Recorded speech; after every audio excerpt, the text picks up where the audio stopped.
Ang dami kong gustong ibulgar. Alam niyo naman na ayokong iwanan yung flood control scandal at meron pang impeachment trial na nagaganap. So hindi niyo maaalis sa akin na maisip ko talaga na itong nangyari sa akin, lalo na was politically motivated. Isang mapagpalang araw na naman po sa ating lahat mga kapatid, mga kababayan at mga boss. Napakaganda po ng pag-uusapan natin ngayon sapagkat kakamustahin natin kung ano ang sitwasyon at kung ano ang mga saloobin ni Senator Rodante Marcoleta habang siya ngayon ay nasa kulungan. Yan ang pag-uusapan natin sa video na ito at marami tayong tatalakayin dito patungkol kay Senator Rodante Marcoleta na naiugnay ito noong mga unang panahon pa. Abangan ninyo, pero bago tayo magsimula, bati muna tayo ng isa. Magandang umaga po, Luzon, Visayas, Mindanao. At siyempre pa sa mga kapatid natin, mga kababayan natin na nasa iba't ibang panig ng mundo. Magandang umaga, magandang tanghali, magandang hapon, magandang gabi po sa inyong lahat dyan. Kamusta na po kayo? Sana po nasa mabuti kayong kalagayan at sana po patuloy kayong gabayan ng ating Panginoong Diyos. Ngayon, balik tayo dito sa ating pag-uusapan. Si Senator Rodante Marcoleta, kagaya ng sinasabi ko, ay naglabas ng kanyang saloobin kung ano ba talaga ang gusto niya mangyari sana at kung ano na nga ba ang nangyayari sa kanya. Panoorin natin ang video. Kung paano katungkulan ng Senado na humanap sila ng paraan para kami, kahit sa ganitong kalagayan, makasali kami sa isang ongoing impeachment process. Siyempre malungkot, di ba? Hindi naman normal yung nangyari sa amin. Ako bilang isang senator na maraming gagampanan na tungkulin. Ang dami kong gustong ibulgar.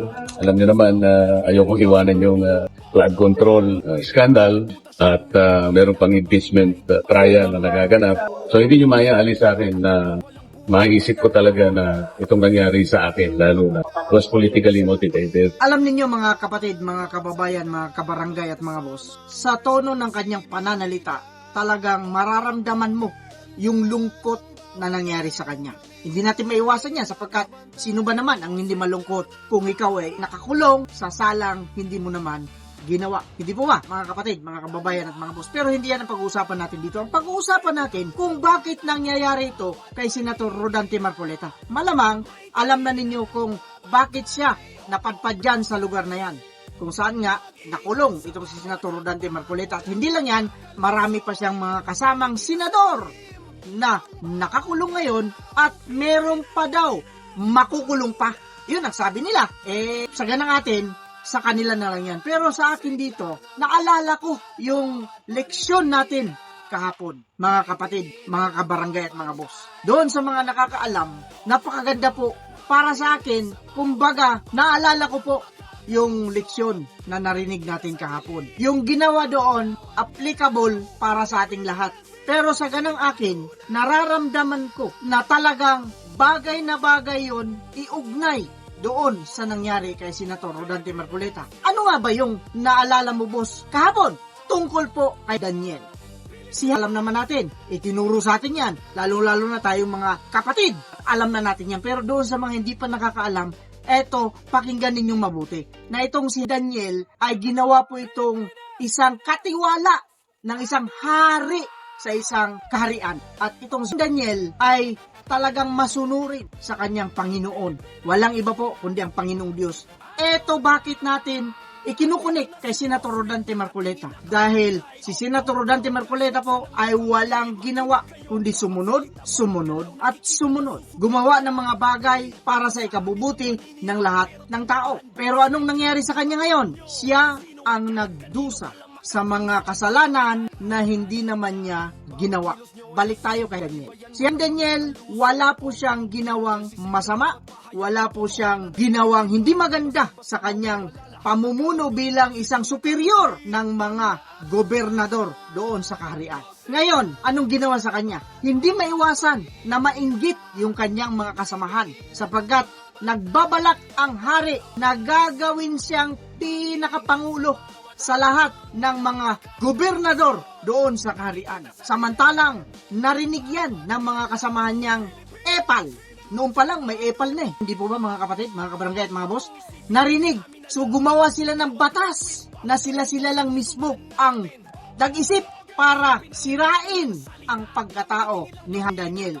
Sapagkat nakita nga nila na itong si Daniel ay wala silang makitang kahit na katiting na mantsa sa kanyang panunungkulan bilang isa sa mga pinagkakatiwalaan sa lahat ng mga gobernadores na nandun sa kaharian. Ano ang nakita nila kay Daniel? Yung kanyang pagiging relihiyoso, yung kanyang pagiging makadiyos, yung kanyang pagiging mapapanalanginin sa ating Panginoong Diyos. Sa madaling salita, gumawa ng batas itong mga epal na mga kasamahan niya para mag-udyok sa hari na gawin ang batas na yan at pag sumuway, sino man sa kanila, ihahagis doon sa kulungan ng mga leon. At alam naman natin na pag sinabing kulungan ng mga leon, lalapakain ka talaga ron. Ibig sabihin, mamamatay ka. Sa makatuwid, sa madaling salita, nangyari po yung kanilang batas. Pinirmahan ng hari yung batas na ginawa ng mga epal.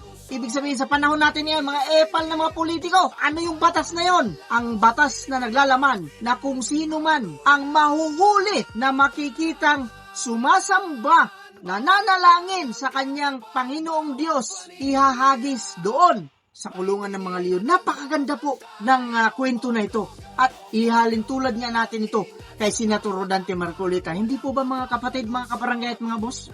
Ito yung nangyari kay Senator Rodante Marcoleta. Sa panahon natin ngayon, parang gusto nilang isipin na para matiwalag itong si Senator Rodante Marcoleta, ito yung opinion ko ha.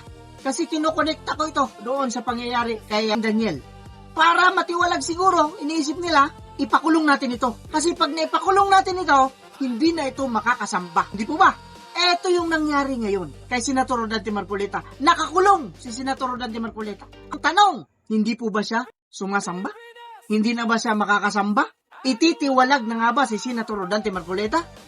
Yan ang pinakamagandang nangyari kay Senator Rodante Marcoleta sapagkat nung nakaraang linggo, nag-post pa ito na sumamba siya sa lokal na malapit doon sa kanyang kulungan. Ibig sabihin, kagaya rin ni Daniel, hindi nahadlangan yung kanyang pagsunod sa kanyang Panginoong Diyos sapagkat pagkarinig niya noong batas na ginawa nila, umuwi siya sa kanyang bahay at umakyat sa taas ng kanyang bahay, pumarap doon sa bintana na nakaharap sa Jerusalem, lumuhod, nanalangin sa kanyang Diyos. Ibig sabihin, kagaya rin ni Senator Rodante Marcoleta. Kahit nakakulong na siya, kaya niya pa rin tuparin, kaya niya pa rin gawin yung kanyang tungkulin bilang isang anak ng ating Panginoong Diyos. Napakaganda po ng kwento na ito, mga kapatid, mga kababayan at mga kamus. At hindi lamang patungkol kay Senator Rodante Marcoleta, kung hindi meron pa patungkol din doon sa mga taong mga epal liko. Ibig sabihin, mga epal na politiko. Gumawa rin sila ng batas, hindi po ba? Ito nangyayari yan. Realidad po, nangyayari ito. Gumagawa sila ng batas na sila lang yung nakakaalam. Ang motibo ng paggawa nila ng batas ay para sa personal nilang interes, hindi para talaga sa bayan. Mga kapatid, mga kabarangay at mga boss, ano ang masasabi ninyo tungkol sa kwento na ito? Tungkol sa pagkukumpara ko? I-correct ninyo ako kung mali ako. Pero para sa akin, perfect na ang nangyari noon kay King Daniel, ito rin ngayon ang nangyari kay Senator Rodante Marcoleta. Para sa inyo, i-comment ninyo sa baba kung ano naman ang masasabi ninyo. Mga kapatid, mga kabarangay, mga boss, kagaya ng sinasabi natin dito, mag-iingat po tayong lahat. Pero lang sa mga taong ob-ob.